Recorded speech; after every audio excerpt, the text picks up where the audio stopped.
nukuri nyine uko nguko yavuze abanyamurenge uko nguko turi mirara je pense 22 iriya ruguru muzo verifier turi mirara ariko iyo mirara twese dusanga tunacyangamana hari uduco particulier ku nzu nyanaka wanyu hariya nabo bakagira uwabo ariko hakaba n'imico rusange ya twese hari umuco mwanyu mera gutya ngo abana nimuba kwakuze kwakuze bazabagira gutya banaenda kabusiku asubuhi ibyo ngibyo turabizi ni umuco w'abakwakuze nka basekuru waba ngaba bazaga bava mu turambo bakaza kurema isoko mu bijombo bagasanga isoko itararema bagasubirayo ni umuco particulier w'abakwakuze kuzinduka turabizi donc je vous signale que mu muryango baza bagira imico yabo particulièrement ariko hakaba n'imico ya twese rusange abanyamurenge ibyo ngibyo niko bimeze niko twubatse pasiteri yabivuze nanjye mviye kubabwira ngo umuco ubutozwa na so na nyoko n'abavukanye da votre village bawubatoreza hehe yabivuze hari kwa soko urubunga rwari rutaraba ariko bakajya gutarama nk'uko yabivuze bakajya kumva ibirondo bakumva ibironda bakagira gute ariko habaga n'ahandi hantu hitwa ngo ni ku gatorero ugatorero sinzi hano bazabita sorte ya ligala donc inka zahutse abantu bahingutse muzeha yicaye hariya ahantu ku gatorero abantu bose bahingutse abagabo cyane bakababaza autour de lui bamwe na bamwe abandi cyane sinzi niba bamwe bakaguma kurebana abandi kama yerekerayo ariko bakaguma kuvugana amajambo bako banasemezana agatorero kaba mu byinshi umwana nyamwana aza yama yegera bariya basaza hariya ku gatorero akaza yama akagira gutakaza nawe ruhande rwa basekuru base akaguma gategera bwati kumva vuza ijambo bwati ngo dutumuriye mwana bamutumye kubera kuko on a senti à lui une maturité acquise mu kuba hano donc ugasanga nyine ubaye umugabo warumvishije wararezwe wewe wenyine wagize effort yo kuza kubana na basokuru kwicara mu kwaha kwabo gutumwa nabo kugirwa gute kumva kwa yafomora kwa hagira gute ibyo ngibyo byose nuko bazabara imico c'est vaste hari umuco wo kurera abana bazosuccéder abana nibo bazosuccéder il faut que vous soyez capable d'accumuler iyo mico une façon de vivre façon de faire mwebwe mwenyine bikazabahesha kubaho neza n'abana banyu kubana n'abandi bantu bose neza kubera iki kuko uriya mugabo ni umunyakuri uriya mugabo ntiyobeshya sindagera ku bya mariage hari igihe kimwe baza bavuga ngo tuzoje gushaka mu karere ka Nyanaka mu karere ka Nyanaka nditwumvishije ngo umuhungu wako ngo yibye ikintu k'Inyanaka yibye inka yagize gute uwo ninde waje muri ako karere kujya gushaka y'umugeni donc umuco ni kandi gazaze wowe ese baza bavuga gute harya baza bavuga ngo wewe ni barua watu wote iyo uri umunyamico myiza, uri umugira neza, abiwanyu baza bakumenya, abo hirya bakumenya, bene wanyu bakumenya, abatari bene wanyu bakakumenya, bakavuga ngo ruriya rugo ni urutahwa n'umuntu yorushakamo umugeni. Cyangwa umuhungu yaza gusaba Hanyanaka kwa kundi yababwiye, bakamwiga bakavuga bati kwa Kanyanaka hazabaho, bavuga kwa Kanyanaka turahiga iki? Sinzi niba munumvishije kubera iki, kuko ni imfura, kuko yabivuze. Donc c'est une personne référentielle mu karere, c'est une personne référentielle. Uriya mugabo ni imfura. Kandi umwana yaje wese ndakora ibingibi seruke hehe tahe hehe kubama no kora ibingibi ngaseruka hehe, kuko azi ngo se wabo umuhana wabo ntawo kore bene iki kintu. Noneho ga turi kumwe bamwe turi kumwe abana bacu, abandi ndiri muri kumwe n'ababyeyi bacu banyu, ariko turababyeyi referenu anu kandi kikikawo ndasaba mwakigize global, ariko mwoko giparticularije kibi byo gushaka mukabigira umunsi wabyo byonyine ku mugani, kibi byo kuvuga ngo muri ya rugo kwa Gapita, ambaza bagira ngo hariya ni kwimfura kwa Gapita ve Hanyanaka, ariko hazabaho bavuga bamwemwe nguri yandi Gapita, ariko abana biwe ni mushaka wundi mu muryango. Sinzi nimba munubishije iki cyicaro mu gikomeze, ariko mu giparticularise kibyo bya histoire ku mugani. Iyo abanyamurenge uko baje ko bagize ibintu, abanyamurenge ni bangahe, kibyo muzee yavuze bya muzeba iriya ruguru bazaga banga kujayo kuko ni mu nzara, bari bataragira eseyi gutera ibigori ngo byere kuko nguko bimeze ngo baje guturayo. Akavuga ati najana abanereye bazoriki, kandi abagiye mbere bahoraga bagemurirwa n'abafurera, bakabagemurira ibyo kurya chaque semaine. Abantu baturutse mu Rurambo bo bagomba kubimenya cyane. Ibyo seresamake sa byacecetse kubera intambara, ariko bahoraga bagaburirwa kubera kuvuga ngo igihugu gikeye. Noneho nuko nguko kuba uri umugabo,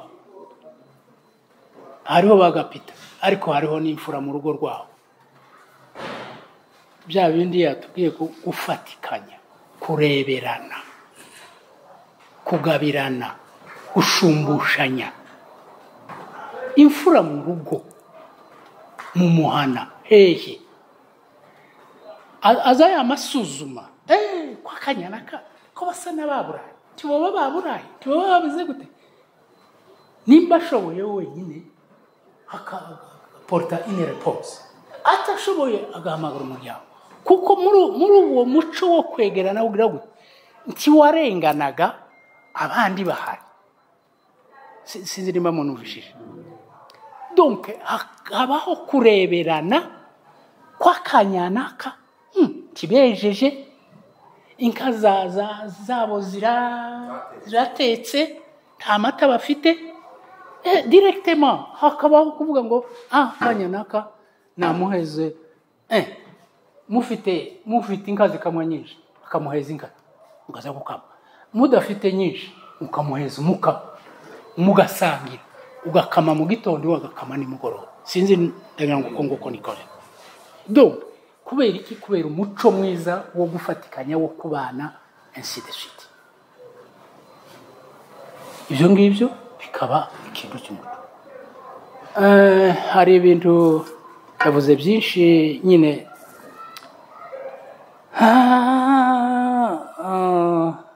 kubyo gushaka ku mugani. Ese ko wibagiwe gutahira wabyibutsa? Ariko cyangwa babyibaga inzoga se nasanze utabaho birabibaho byabayeho bitubwire ta noneho mu gushaka kuko yabivuze hariho nyine hariho gutera inkoni yindi ngo ni umwishywa gutera inkoni buryo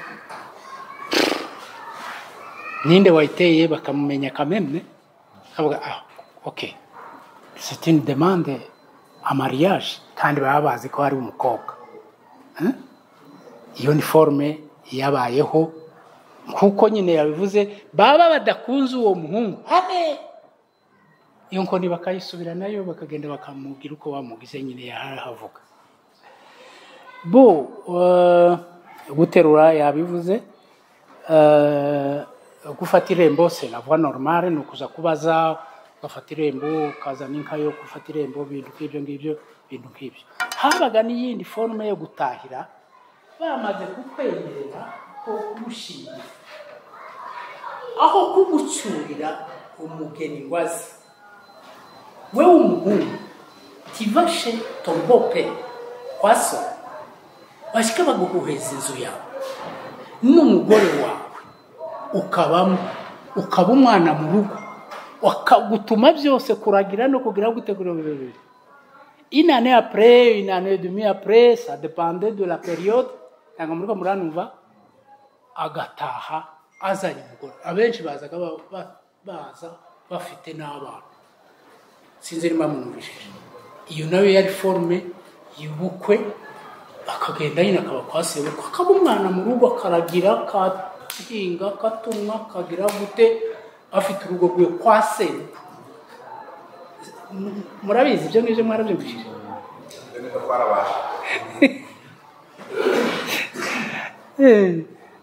iyo forme nayo yabayeho nyine yo gushaka mu busabane bwabo ababyeyi ndabazi benshi bazaga akamava hano sinzi umusaza umwe wacu watubwiye ngo yavuye hano ku Kirungwa agenda niba kote vere Rurenge iriya mu misozi abantu bamaze kugira agira y'umwaka abona kuzana n'umugore iyo ni yindi forme nayo yo gushaka noneho uno munsi sinzi niba tworekera aho ngaho ariko tubasaba noneho kuzagira umunsi wo munyana iteme imwe specifique akaba ariyo turezo naho twese kandi kuko mwavuze ngo basaza ntibaje hano hariho abasaza benshi ba ruguru njyewe juste après ma 6e année namye mbahani Buvira ni Bukavu Kisangani maisha yangu yote sindasura kubiri eri ya ruguru donc urasanga hariho bimwe tabayemo pratiquement no ariko bari abasaza bari batuye hariya bakuriye hariya bafite byinshi niyenda baturusha donc mubahamagaye byo babyiza tukabana mu mwanya wa makestion bakaza clarifier ati kingiki no kuno. OK, je m'excuse, je m'arrête là.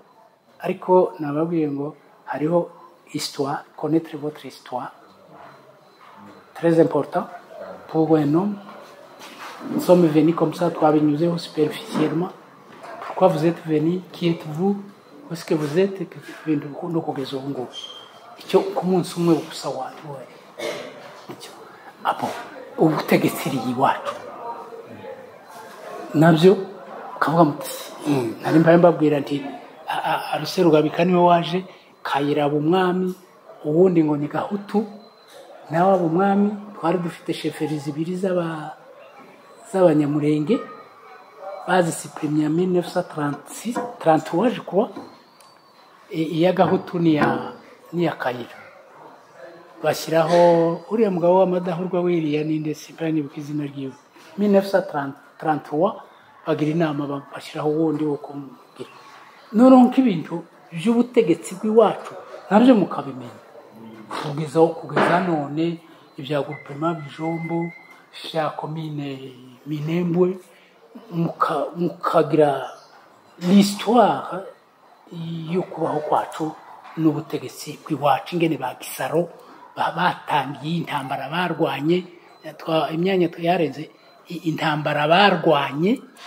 kugira ngo izina ry'umunyamurenge rihabwe agaciro ifite aujourd'hui donc batwitaga ngo n'abanyarwanda ba écrive bakatwita ngo les Rwanda sinzi niba munumva les Rwanda RIAND umuntu k'ivyo donc tukabura izina dufatwa natwe twenyine ejo bundi ibyo ngibyo bibona baye mu nama tuvuga ngo finalement comment on nous appelle c'est ça on nous appelle n'importe comment mais qui sommes-nous abanyakibira abanyahehe bintu k'ivyo ngibyo on a opté pour le nom Banyamulenge c'était Uvira Massimo twagiye inama abuzaniye kugatwa twicaranye hari Mutanga na Simoni nyine n'abagabo b'Uvira benshi donc na Gisaro.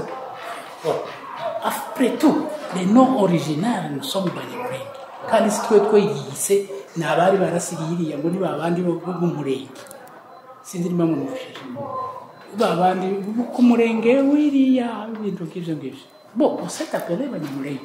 Kuko abapfurero sibo biyise abapfurero. Umwami w'u Rwanda yaraje. Agira exploration. Ashikire neza.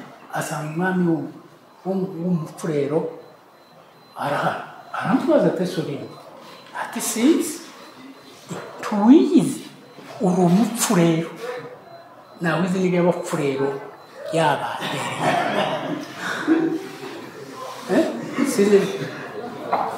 donc babita abapfurero ejo bundi noneho bamaze kumenya ko ari igitutsi ababaho barihindura ngo bafuriru ariko ni umwami w'u Rwanda mfite mon collègue on mushoni pour le moment il était yari aba député provincial twari kumwisangana arandika memoire yiwe kwizina ry'igipfurero yandika gutyo umwami w'u Rwanda niwe wise umwami w'u Rwanda niwe wise abapfurero iyo zina apatire yiremera ku mwami amubabwiye ngo se muri bande aravuga ngo ati muri abapfurero nimba mutiyise noneho bati ni ugutukwa uko nguko abapfurero barahindura uwahinduye nawe izina ryiwe andika mukenda aravuga ngo twiyite wafuriru tukure wapfurero twiyite wafuriru ariko kera kose bari abapfurero n'ubu n'abapfurero